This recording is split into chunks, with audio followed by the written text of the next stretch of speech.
Qu'est-ce que la culture? Le mot est aussi l'un des plus difficiles à définir de la langue française.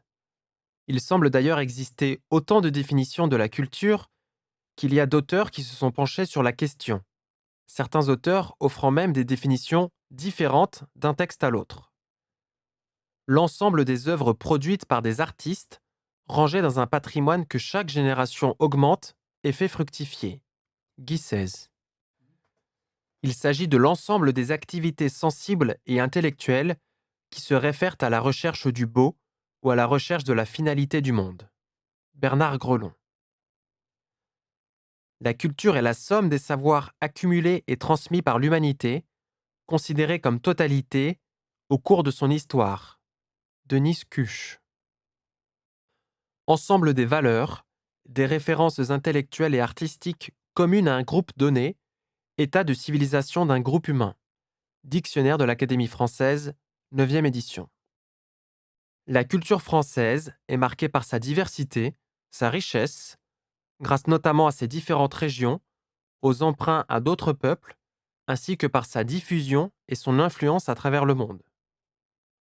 Donc, la culture peut se manifester dans la littérature et la poésie, dans les beaux-arts, la peinture, la sculpture, l'architecture et la photographie, dans la musique et la danse, dans le théâtre et le cinéma, et même dans l'art de vivre.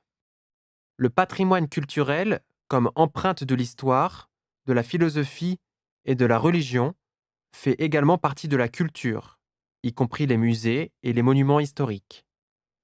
Même les manifestations culturelles telles que les festivals, les carnavals, le chant choral et le cirque peuvent être rangés à la notion de culture.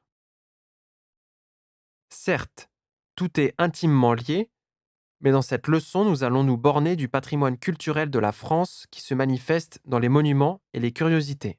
Nous commençons par les sites incontournables, les lieux les plus visités de Paris, comme le majestueux Louvre et le musée d'Orsay. Le musée du Louvre, inauguré en 1793 sous l'appellation Muséum central des arts de la République, dans le Palais du Louvre, ancienne résidence royale située au centre de Paris, est aujourd'hui le plus grand musée d'art et d'antiquité au monde. En 2017, le Louvre est le musée le plus visité au monde. Mais il est aussi le site culturel payant le plus visité de France. Les œuvres du musée sont de nature variée. Peintures, sculptures, dessins, céramiques, objets archéologiques, objets d'art de divers matériaux, entre autres. Parmi ces pièces les plus célèbres figurent la Joconde, la Vénus de Milo, le Scribe accroupi, la Victoire de Samothrace et le Code de Hammurabi. Le musée d'Orsay. Connu dans le monde entier pour sa riche collection d'art impressionniste, le musée d'Orsay est aussi le musée de toute la création artistique du monde occidental de 1848 à 1914. Ces collections représentent toutes les formes d'expression, de la peinture à l'architecture, en passant par la sculpture, les arts décoratifs, la photographie. Vous ne manquerez pas non plus d'être ébloui par la beauté du lieu, une gare aux allures de palais, inaugurée pour l'Exposition universelle de 1900. Le patrimoine culturel français ne se limite pas aux curiosités parisiennes. Quittons Paris pour admirer d'autres villes et leurs merveilles. Servons-nous de la liste des sites culturels qui ont été inscrits au patrimoine mondial de l'UNESCO. Le Mont Saint-Michel et sa baie. Le Mont Saint-Michel se dresse au cœur d'une immense baie envahie par les plus grandes marées d'Europe.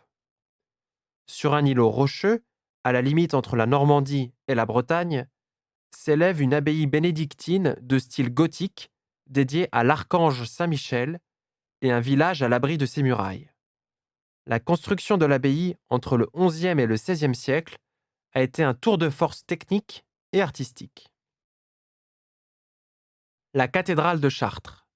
Construite au XIIIe siècle, la cathédrale de Chartres est une autre illustration de l'excellence de l'art gothique français. Très bien conservée, elle abrite de magnifiques vitraux des XIIe et XIIIe siècles, avec environ 5000 personnages représentés. Les monuments romains et romans d'Arles. Arles a conservé d'impressionnants monuments romains, dont les plus anciens, arènes, théâtre antique, cryptoportiques, remontent au 1er siècle avant Jésus-Christ. Les thermes de Constantin et la nécropole des Aliscans, datant du IVe siècle, ont également été préservés. Saint-Trophime, avec son cloître, est un des monuments majeurs de l'art roman provençal.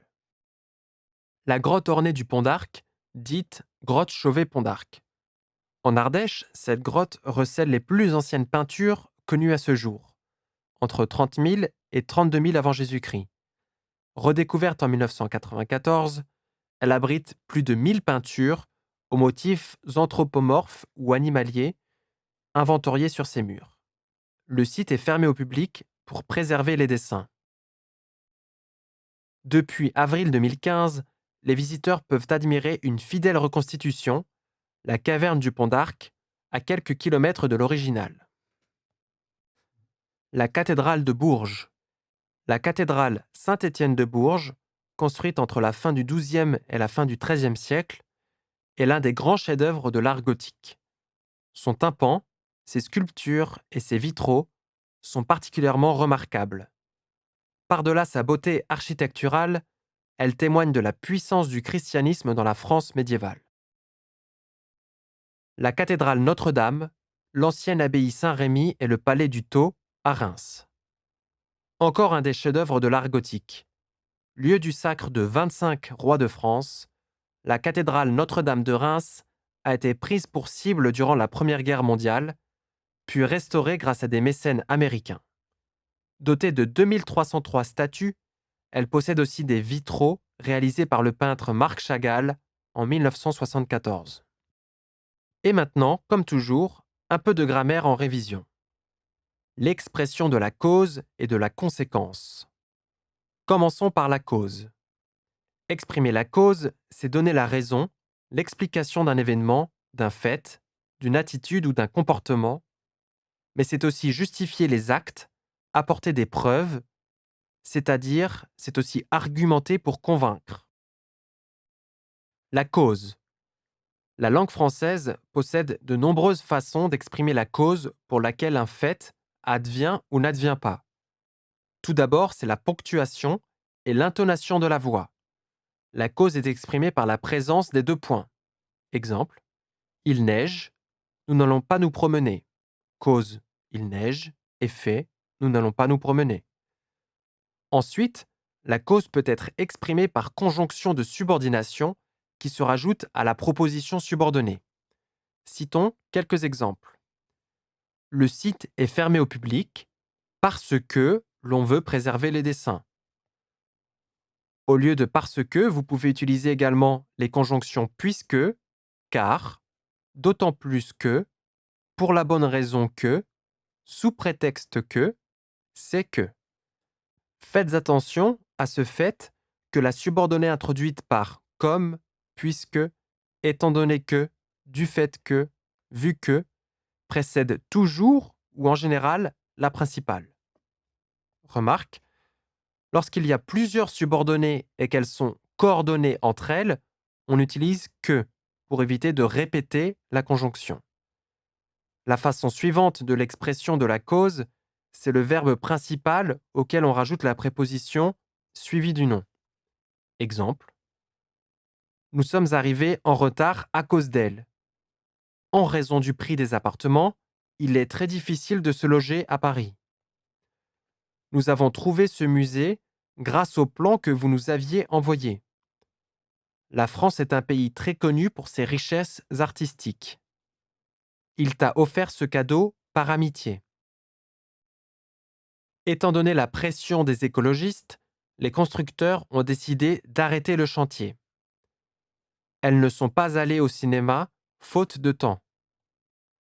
À force de volonté, elle a pu remarcher après le grave accident dont elle a été victime. La conséquence.